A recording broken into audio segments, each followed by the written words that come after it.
Learning में सीखने में जीन पियाजे का संज्ञानात्मक विकास का सिद्धांत बहुत है। जब हम स्कूल में बच्चे के साथ जब इस सिद्धांत का उपयोग करेंगे तो बहुत अच्छे तरीके से बच्चे को समझ पाएंगे और उसको हम सीखने का माहौल बना पाएंगे। तो जीन पियाजे और उनका संज्ञानात्मक विकास का सिद्धांत, देखिए बंडूरा का सोशल कॉग्निटिव सिद्धांत, लेकिन जीन पियाजे का कॉग्निटिव डेवलपमेंट थ्योरी है।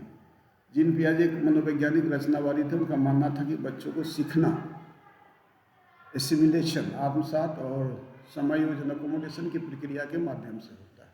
इस प्रक्रिया के बीच संतुलन इक्विलिब्रेशन बनाए रखना बच्चों के मानसिक विकास के लिए मुख्य आधार है। पियाजे का सिद्धांत इस बात पर केंद्रित है कि बच्चे वो ज्ञान कैसे प्राप्त करते हैं, उनकी सोच और बुद्धिमत्ता क्षमता विभिन्न चरणों में कैसे विकसित होती है।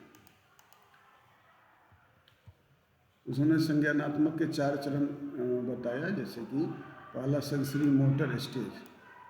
सेंसरी मोटर स्टेज ये 0 से 2 वर्ष तक का बताया कि बच्चे सीखने के लिए 0 से 2 वर्ष तक जो है वो ऑब्जेक्ट परमानेंस होता है। बच्चे परिवेश को समझने के लिए अपने इंद्रियों और शारीरिक गतिविधियों का उपयोग करते हैं। इसको बोलते हैं ऑब्जेक्ट परमानेंस, या समझ वस्तुओं को भले दृष्टि से ओझल जाए फिर भी अस्तित्व में रहता है। इस चरण में बच्चे नई गतिविधियाँ को आजमा कर सीखते हैं। 0 सेंसरी मोटर, जितने सेंसेज हैं उनसे वो सीखने का प्रयास करते हैं और गति के साथ। प्री ऑपरेशनल है, इसके बाद बच्चे 2 से 7 वर्ष का है। इसमें क्या होता है कि बच्चे प्रतीकात्मक सोच, सिंबॉलिक थिंकिंग की भाषा का उपयोग शुरू करते हैं, है ना। तो पहले सेंसरी मोटर हमने देखा, इसके बाद प्री ऑपरेशनल स्टेज। इसमें बच्चे सिंबॉलिक, प्री ऑपरेशनल मतलब ही होता है सिंबॉलिक थिंकिंग का उपयोग करते हैं। उनका सोच स्वकेंद्रित ईगोसेंट्रिक होता है, यानी वे दूसरे दृष्टिकोण को समझने में कठिनाई महसूस करते हैं। इस चरण में बच्चे वस्तुओं को प्रतिनिधित्व करने के लिए प्रतीकों का उपयोग करते हैं, लेकिन इनका सोच तर्कपूर्ण नहीं रहता है। उसके बाद ये 2 से 7 साल, अब 7 से 11 साल कंक्रीट। अब कोई चीज़ को जो यहाँ बच्चे तार्किक सोच, लॉजिकल थिंकिंग और वस्तुओं को वर्गीकरण समझते हैं, जिसमें कंजर्वेशन की समझ, वस्तुओं का आकार या रूप बदलने पर उनकी मात्रा नहीं बदलती है। बच्चे को समस्या हल करने पर दूसरे का दृष्टिकोण समझ, यानी इसको बोलते हैं कंक्रीट ऑपरेशनल, कंक्रीट ठोस की पहचान करना। इसके बाद होता है फॉर्मल ऑपरेशन। फॉर्मल ऑपरेशन क्या है कि ये 12 वर्ष से ऊपर के अधिक बच्चे एब्स्ट्रैक्ट थिंकिंग की परिकल्पना, तर्क, हाइपोथेटिकल रीजनिंग से विकसित करते हैं। इस चरण में जटिल समस्याओं को हल करने और वैज्ञानिक तर्क का उपयोग करने में सक्षम होते हैं। संज्ञानात्मक के प्रमुख सिद्धांत में उन्होंने स्कीमा के बारे में बताया। ये मानसिक संरचना है जो जानकारी को व्यवस्थित समझने में मदद करती है। उदाहरण के बच्चे कुत्ते 4 पैर वाला जो समझते हैं। एसिमिलेशन ये भी जो है इन्हीं का है, जॉन पियाजे का था। पहले उन्होंने स्कीमा, कोई चीज़ को कंसेप्ट समझना। एसिमिलेशन यानी पहले से मौजूद स्कीमा, नई जानकारी को समझ। जैसे कुत्ता है, कुत्ता भौं-भौं करता है, छोटा होता है, बड़ा होता है, अलग तरह का, उसको एसिमिलेट करता है। इसके बाद होता है एकोमोडेशन। पहले स्कीमा, फिर एसिमिलेशन, फिर एकोमोडेशन। ये प्रक्रिया मौजूद स्कीमा को बदलते हैं। उदाहरण, बच्चे कुत्ते को देखकर अपने कुत्ते का परिभाषा बदल देते हैं। बड़े कुत्ते, छोटे कुत्ते, है ना, तो एकोमोडेशन।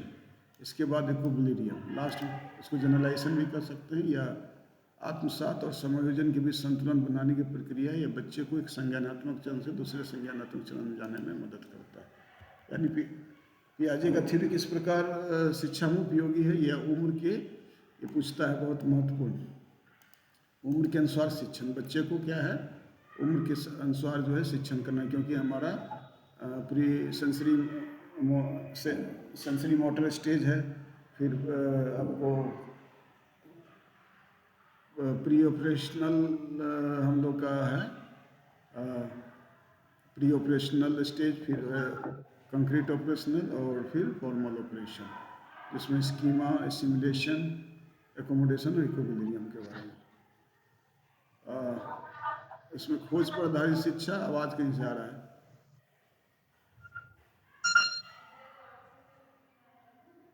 खोज आधारित शिक्षा है इसमें।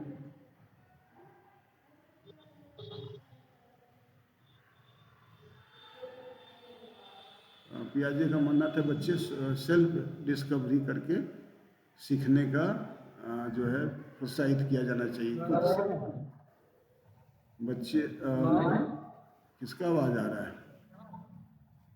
व्यक्तिगत अनुभव, बच्चे अपने अनुभव से सीखने का अवसर देना चाहिए जो उनके मानसिक विकास को बढ़ावा देती है। और सामूहिक गतिविधि, बच्चे जो है कोलैबोरेटिव लर्निंग में शामिल किया जाना ताकि दूसरे की दृष्टिकोण को समझ सके। यानी पियाजे का संज्ञानात्मक विकास का सिद्धांत बताता है कि बच्चे को मानसिक विकास चरणबद्ध और क्रमिक होता है। यह सिद्धांत शिक्षकों और अभिभावकों को बच्चे की सोच, सीखने की प्रक्रिया, उनकी बौद्धिक क्षमता को बेहतर ढंग से समझने में मदद करता है। उनकी रचनावादी दृष्टिकोण और शिक्षा में छात्र केंद्रित पद्धति को बढ़ावाता है जहाँ बच्चे अपने अनुभव को समझ के माध्यम से सीखे। तो पियाजे का थ्योरी बहुत इंपॉर्टेंट है, बराबर पूछता है जॉन पियाजे का।